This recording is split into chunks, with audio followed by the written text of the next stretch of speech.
Hi, my name is Olivier Correa, and this is my senior speech.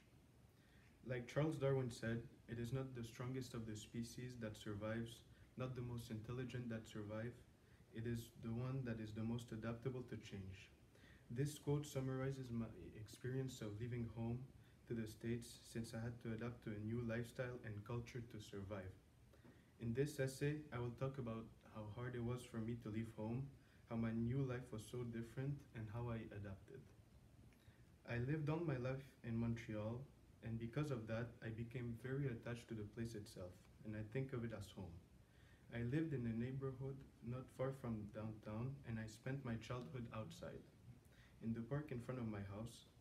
I also grew to love the big city life and enjoyed the freedom of public transports. I went to school at a French school for 11 years, and I never thought I would leave it.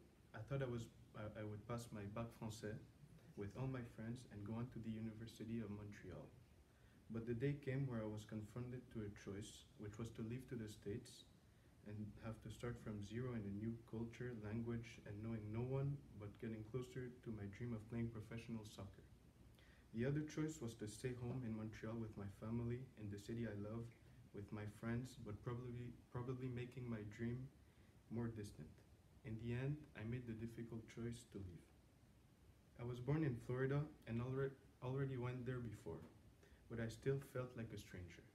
I felt excited to study and play soccer in one of the best high schools in Florida, but at the same time, I was terrified and hundreds of questions went through my head. How will the dorm be? How will my roommates be? How good is the soccer team? How hard is the school? Am I good enough? Fortunately, my parents accompanied me and went through all the arriving process with me.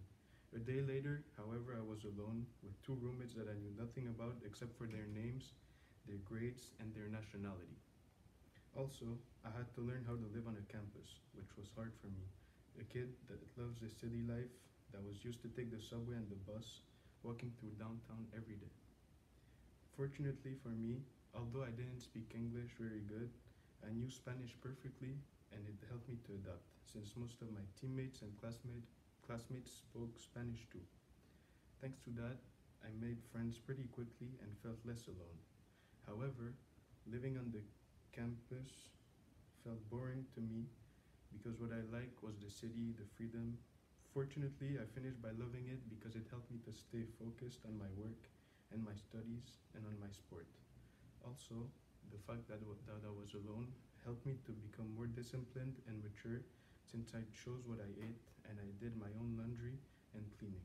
So, in the end, the whole experience of living alone on a campus made me more responsible, and also having roommates, new classmates, new teammates made me become more open to others and better socially. That's it.